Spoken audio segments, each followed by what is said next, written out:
बिस्मिल्लाहिर्रहमानिर्रहीम। आज हम अपना करने जा रहे हैं lecture number 10 of database theory. आज के लेक्चर में हमारा टॉपिक है चैप्टर नंबर 14 से नॉर्मलाइजेशन। तो ऑब्जेक्टिव आप लोगों के सामने है। What is normalisation, purpose of normalisation, के बाद characteristics of a good relation set, data redundancy, update anomalies और अनोमलीज की टाइप्स।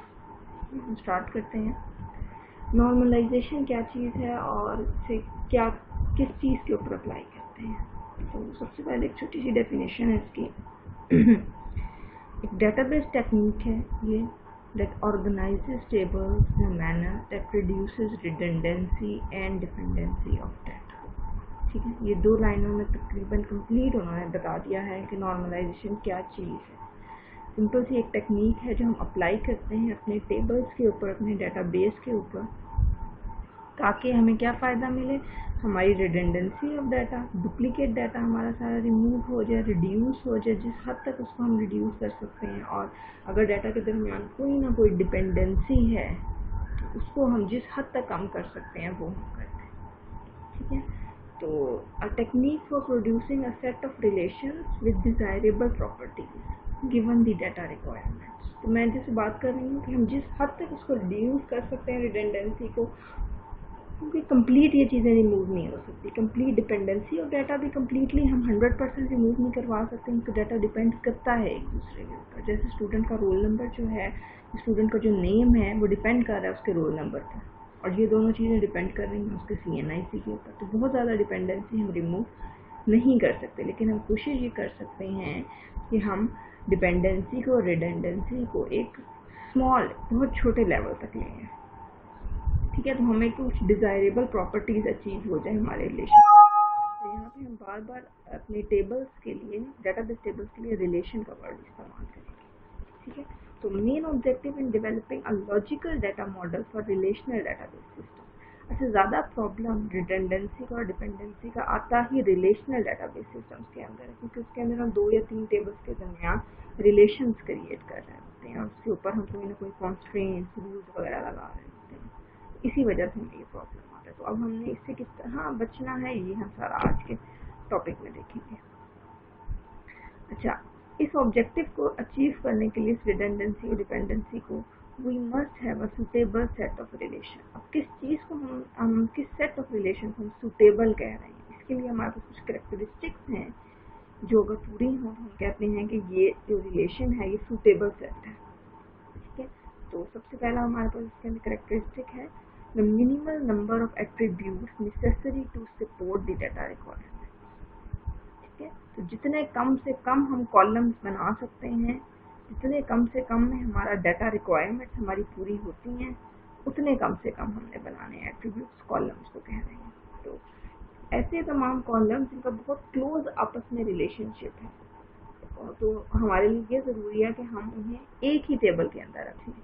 ये जैसे अभी मैं बता रही थी आप लोगों को कि नेम जो है वो ऑफकोर्स डिपेंडेंट है रोल नंबर के ऊपर। ठीक है, रोल नंबर डिपेंडेंट है CNIC के ऊपर। ठीक है, तो जितने क्लोज रिलेशनशिप्स हैं एट्रीब्यूट्स के दरमियान में, हमारी कोशिश ये होनी चाहिए कि हम उन्हें एक ही टेबल के अंदर रखें, उनके लिए 2 मुख्तलिफ टेबल्स हम ना बनाएं। तो जितना क्लोज रिलेशनशिप होगा वो सारी क्लोज रिलेशनशिप वाले एक टेबल में आ जाएंगे, और जिनका रिलेशनशिप थोड़ा सा लंबा होगा उनको हम दूसरे टेबल के अंदर रखवा देंगे। Minimal redundancy with each attribute represented only once. हम एक कॉलम को एक ही दफ़ा हमने रिप्रेजेंट करना है। ठीक है, अगर हमने स्टूडेंट का नेम एक टेबल के अंदर ले लिया है, रोल नंबर और स्टूडेंट नेम ले लिया है, तो दूसरे किसी भी टेबल के अंदर उसका नेम लेने की ज़रूरत नहीं है। उसको हम उसके रोल नंबर के साथ फ़ौरन मैच करवा के उसका नेम हम निकाल सकते हैं। ठीक है, उससे नुकसान ये होता है कि किसी भी एक टेबल में हम जो हैं वो नेम चेंज कर दें और दूसरे टेबल में भी नेम पड़ा हो तो डाटा रिडंडेंट हो जाएगा, डाटा इनकम्प्लीट फॉल्टी हो जाएगा। ठीक है, तो हमने कोशिश ये करनी है कि एक एट्रीब्यूट जो है वो सिर्फ एक दफ़ा उसको रिप्रेजेंट किया जाए किसी भी टेबल में। ठीक है, with the important exception of attributes that form all or part of foreign की। ज़्यादा इशू इसी में आता है कि जब हमने रिलेशंस क्रिएट किए होते हैं प्राइमरी की और फॉरेन की, ठीक है। तो इन रिलेशन में हमने ये देखना है कि जो एट्रीब्यूट्स हैं वो सिर्फ एक दफ़ा हम रिप्रेजेंट करवा रहे हैं। प्राइमरी की तो ऑफकोर्स रिपीट होगी, जैसे स्टूडेंट का रोल नंबर अगर हमने प्राइमरी की लिया है तो स्टूडेंट रोल नंबर दोनों टेबल्स के अंदर आएगा, एक में प्राइमरी की एक में फॉरेन की। लेकिन बाकी जितने भी एट्रीब्यूट्स हैं वो अलग-अलग होने चाहिए, वो बार बार रिपीट ना हो। जैसे मैंने बताया कि स्टूडेंट नेम जो है वो रिपीट ना हो दूसरे टेबल के अंदर। अच्छा, इसके बेनिफिट्स हमारे पास क्या है? Database will be easier to use, easier to maintain और takes minimal storage space on computer. ठीक है, तो ईजी से यहाँ पर अच्छा समझ आ जाएंगे। अब हम आगे जा रहे हैं अपनी नॉर्मलाइजेशन की तरफ। तो नॉर्मलाइजेशन के हमारे पास 4 फॉर्म्स हैं, 4 फॉर्म्स कह लो आप इसको, ये 4 लेवल्स कह लो। तो सबसे पहले हम अपने डाटा को करते हैं कन्वर्ट फर्स्ट नॉर्मल फॉर्म में 1NF, फर्स्ट नॉर्मल फॉर्म। जब हमारा डाटा बेस पूरी की पूरी टेबल उसके जितने भी हैं वो फर्स्ट नॉर्मल फॉर्म में आ जाते हैं, तो उसके बाद हम उसको सेकेंड नॉर्मल फॉर्म के अंदर लेकर जा सकते हैं। फिर सेकेंड नॉर्मल फॉर्म में जब आ जाते हैं तो फिर हम उसको थर्ड में, तो हमने सिर्फ थर्ड नॉर्मल फॉर्म तक लेके जाना है। लेकिन थर्ड नॉर्मल फॉर्म के बाद एक और नॉर्मल फॉर्म भी होती है, उसका नाम है Boyce Codd normal form, BCNF। BCNF is the last normalization की फॉर्म। ठीक है, जब BCNF फॉर्म में आ गया आपका डाटाबेस का मतलब आपका डाटा फुली नॉर्मलाइज्ड है। तो आपके डाटा के अंदर कोई रिडंडेंसी नहीं है, आपके डाटा के अंदर कोई अनोमली नहीं है, फॉल्ट नहीं है। तो based on functional dependencies between the attributes of the relation. अब हमने नॉर्मलाइजेशन का जो मेजर मकसद होता है ना, जो की पॉइंट होता है नॉर्मलाइजेशन का, वो ये है, इस पॉइंट को आप लोगों ने हमेशा याद रखना है कि फंक्शनल डिपेंडेंसी रिमूव करनी है। अगर आपने फंक्शनल डिपेंडेंसी रिमूव कर ली, आप नॉर्मलाइजेशन स्टेप चलेंगे। ठीक है, फंक्शनल डिपेंडेंसी होती क्या है, फंक्शनल डिपेंडेंसी को किस तरह रिमूव किया जाना है, यही इंशाल्लाह आगे अब यही काम हम करने जा रहे हैं। तो ये थोड़ी सी हिस्ट्री बताई गई है कि रिलेशनल मॉडल, ये रिलेशनल अलजेब्रा, इस साइंटिस्ट ने इसको इन्वेंट किया था, एडगर कॉर्ड। इसी साइंटिस्ट ने फिर थ्योरी ऑफ नॉर्मलाइजेशन पेश की, जिसमें उसने पहले फर्स्ट नॉर्मल फॉर्म की दी, फिर उसने सेकंड नॉर्मल फॉर्म दी और फिर थर्ड नॉर्मल फॉर्म दी, जो हम इंशाल्लाह आगे पढ़ेंगे। बाद में यही साइंटिस्ट जो है, ये एक और साइंटिस्ट के साथ रीमंड एफ बायोस के साथ मिलकर इन्होंने दोनों ने बनाई बायोस कॉर्ड नॉर्मल फॉर्म, जिसको लास्ट नॉर्मलाइजेशन की फॉर्म कहा जाता है। ठीक है, a relation can be normalized to a specific form to prevent possible occurrences of data redundancy and update anomalies। ठीक है, तो अब हम ये डिस्कस करने जा रहे हैं सबसे पहले तो कि डाटा रिडंडेंसी क्या चीज़ है और अपडेट अनोमलीज क्या चीज़ें हैं। ठीक है, इनको हमने प्रिवेंट किस तरह करना है। इनको हम प्रिवेंट कर लेंगे तो फिर हम अपनी जो है तो कोशिश अपनी स्टार्ट कर देंगे। इन दोनों को प्रिवेंट करने के बाद हम फर्स्ट नॉर्मल फॉर्म के अंदर पहुंचने की कोशिश कर देंगे थोड़े से और स्टेप्स के बाद। ठीक है, तो पहला स्टेप क्या होता है, हमने पॉसिबल अकरेंसेज ऑफ डाटा रिडंडेंसी को रिमूव करना है और हमने अपडेट अनोमलीज को रिमूव करना है। होती क्या है, कैसे रिमूव करना है, ये हम स्टार्ट कर रहे हैं। तो डाटा रिडंडेंसी क्या है हमारे पास, इसको हम स्टडी करने के लिए ये 3 हमने टेबल्स लिए हैं। ठीक है, 3 डिफरेंट टेबल्स हैं। एक स्टाफ का टेबल है जिसके अंदर ये प्राइमरी की है, staff number, staff name, position, salary, branch number. ठीक है, अब आप देख लो ब्रांच नंबर इधर भी है और यहाँ पर ये प्राइमरी की है, यहाँ पर ये फॉरेन की है। तो ब्रांच टेबल के अंदर ब्रांच नंबर और ब्रांच का address.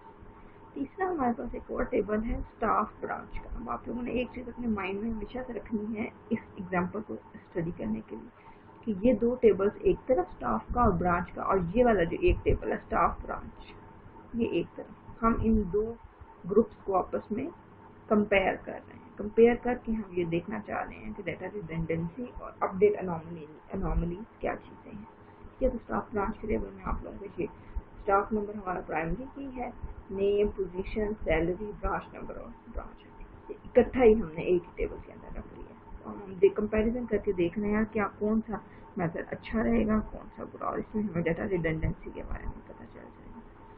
Major aim of relational database design is to group attributes into relations to minimize data redundancy and reduce file storage space। ठीक है, ये इजी है, आप लोगों को समझ आती है। ये हमारे पास 3 टेबल है, स्टाफ, ब्रांच और स्टाफ ब्रांच। ठीक है, तो ब्रांच के टेबल के अंदर 3 ब्रांचेस हैं हमारे पास। इन 3 ब्रांचेस के अंदर काफ़ी सारे स्टाफ मेंबर्स जो हैं, उनके नेम्स, उनकी पोजीशंस लिखी हुई हैं, वो डिवाइडेड है। मतलब ब्रांच 3 में ये 3 लोग हैं, ब्रांच 7 में एक ही है, ब्रांच 5 में 2 लोग हैं। ठीक है, सेम वही चीज़ें हैं स्टाफ ब्रांच के टेबल के अंदर। ब्रांच नंबर्स दिए हुए हैं, ब्रांच के जो एड्रेसेस हैं वो अब थोड़े से हमारे पास रिपीट करवा रहे हैं। ठीक है, ब्रांच 3 वाले जितने भी हैं वो 3 दफ़ा आ गए हैं, ब्रांच 5 वाले 2 दफ़ा और ब्रांच 7 वाला 1। ठीक है, तो ब्रांच एड्रेसेस जो हैं वो इस टेबल के अंदर रिपीट कर रहे हैं, तो डाटा रिडंडेंसी हो रही है। स्टाफ ब्रांच के रिलेशन के अंदर रिडंडेंट डाटा है। ठीक है, और जबकि स्टाफ और ब्रांच का जो अलग-अलग टेबल है उसके अंदर डाटा रिडंडेंसी नहीं है। ठीक है, ये चीज़ आप लोगों ने ऑब्जर्व कर ली है, ये 2-3 दफ़ा डाटा जो है वो रिपीट करते हैं। ठीक है, जैसे ही हमारे पास ये आती है डाटा रिडंडेंट होता है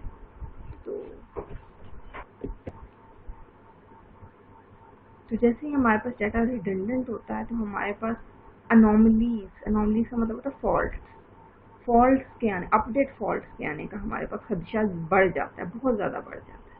क्यों बढ़ जाता है? सबसे पहले तो हमारे पास ये 3 टाइप्स हैं फॉल्ट्स की, एक इंसर्शन अनोमली, डिलीशन अनोमली और मॉडिफिकेशन अनोमली। अब हम इनको अप्लाई करके देखते हैं स्टाफ ब्रांच के टेबल पे, इससे आपको ज़्यादा समझ आ जाएगी। सबसे पहले हमारे पास इंसर्शन अनोमली। तो इंसर्शन अनोमली में हम क्या कर रहे हैं कि एक new member of staff join branch number 005। ठीक है, तो हम स्टाफ ब्रांच के टेबल के अंदर एक न्यू रो इंसर्ट कर रहे हैं और हमसे गलती से गलत एड्रेस टाइप हो गया। ठीक है, अब इस एड्रेस को आप लोग ज़रा देख लो, हम दोबारा से उस टेबल के ऊपर जा रहे हैं। ये टेबल है, एक नया हमने स्टाफ नंबर और स्टाफ सब कुछ ऐड कर दिया।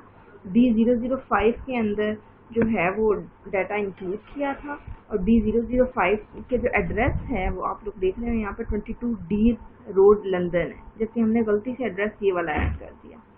अब हमारे पास जो डाटा है वो इनकरेक्ट हो गया कि कहीं पे B005 का एड्रेस ये है और कहीं पे B005 का एड्रेस ये वाला है। डाटा इनकंसिस्टेंट हो गया फॉर। ठीक है, अच्छा एक और एग्जांपल है हमारे पास, हम एक नई ब्रांच इंट्रोड्यूस करवाने जा रहे हैं। ब्रांच का नाम है B008, उसका हमने नंबर दिया और उसका ये एक एड्रेस था हमारे पास। अभी न्यू ब्रांच है तो उसके अंदर कोई भी स्टाफ नंबर नहीं है, तो स्टाफ नंबर को हमें नल करना पड़ेगा। लेकिन चूंकि हमारे स्टाफ ब्रांच के टेबल के अंदर स्टाफ नंबर जो है वो एक प्राइमरी की है, प्राइमरी की आप लोगों को पता है वो नल नहीं हो सकती। स्टाफ नंबर एक प्राइमरी की, हमें ये तीन चार चीज़ें जो हमें नल करनी पड़ेंगी और ब्रांच नंबर हमें डाल के उसका एड्रेस डालना पड़ेगा। ये पॉसिबल ही नहीं है, हमें वो करने ही नहीं देगा, क्योंकि वो कहेगा कि स्टाफ नंबर जो है वो नल नहीं हो सकता। स्टाफ नंबर आपको पता है प्राइमरी की है। ठीक है, तो आपको मेरे ख्याल से ये इंसर्शन अनोमली 2 समझ आ गई, क्योंकि हमने गलत डाटा डाल दिया, डाटा इनकंसिस्टेंट हो गया। हम हॉफ डाटा डालना चाह रहे हैं, हॉफ नहीं डालना चाह रहे, डाटा रिडंडेंट हो गया। ठीक है, अगली है हमारे पास डिलीशन अनोमली।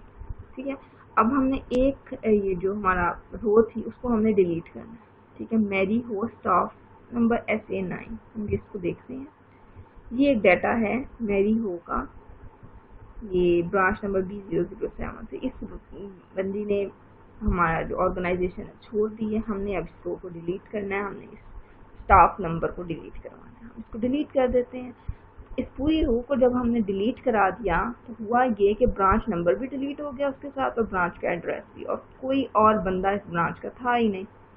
तो हुआ ये कि हमारे पास इस ब्रांच का एड्रेस हमसे खो गया, ज़ाया हो गया।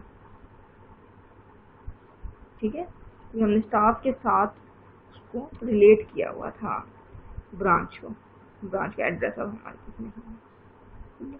तीसरी है हमारे मॉडिफिकेशन है। मॉडिफिकेशन मतलब हम एग्जिस्टिंग डाटा को मॉडिफाई कर रहे हैं। हम कैसे मॉडिफाई हमने उसको किया है कि ब्रांच 003 जो है वो एक न्यू लोकेशन पर चली गई है, उसका एड्रेस ये है 145 मेन स्ट्रीट ग्लासगो। ठीक है, अब ब्रांच 003 का एड्रेस हमने चेंज कराना है। तो यहाँ पे देखो ब्रांच 003 यहाँ पे मौजूद है, दूसरे नंबर पे मौजूद है और तीन है ब्रांच 003, तो हमें 3 जगह पर इसका एड्रेस जो है वो चेंज करवाना पड़ेगा। ठीक है, तो ये भी हमारे लिए बहुत ज़्यादा हेक्टिक है। ये डेटाबेस के लिए 3 क्यूरीज डिफरेंट हैंडल करना उसके लिए बहुत ज़्यादा हेक्टिक है। तो इस इस तरह की तीनों अनोमलीज को अपडेशन, डिलीशन, मॉडिफिकेशन, इसको हम अवॉइड कर सकते हैं। सिंपली क्या तरीका हमने इस्तेमाल करना है, हम डिकम्पोज कर दें ओरिजिनल रिलेशन, अपना स्टाफ ब्रांच के टेबल को हम रिड्यूस कर दें स्टाफ में और ब्रांच में। ठीक है, जिन सब शुरू में हम दो टेबल्स के साथ इसको कंपेयर करवा रहे थे वो बेहतर थे। ठीक है, जबकि स्टाफ ब्रांच के टेबल के अंदर बहुत सारी डाटा रिडंडेंसी और एनोमलीज आ गई थी। ठीक है, तो अब हम किस चीज़ की तरफ जा रहे हैं कि हम डिकम्पोज कर रहे हैं ओरिजिनल रिलेशन को, और इस डिकम्पोजिशन के साथ दो इम्पॉर्टेंट चीज़ें जो हमने अपने माइंड में रखनी हैं वो ये हैं कि हम लॉसलेस ज्वाइन करें और डिपेंडेंसी प्रिजर्वेशन करें। ये दोनों चीज़ें क्या हैं, ये इंशाल्लाह हम अभी नेक्स्ट लेक्चर में करेंगे। ठीक है, तो अभी के लिए अल्लाह हाफिज़।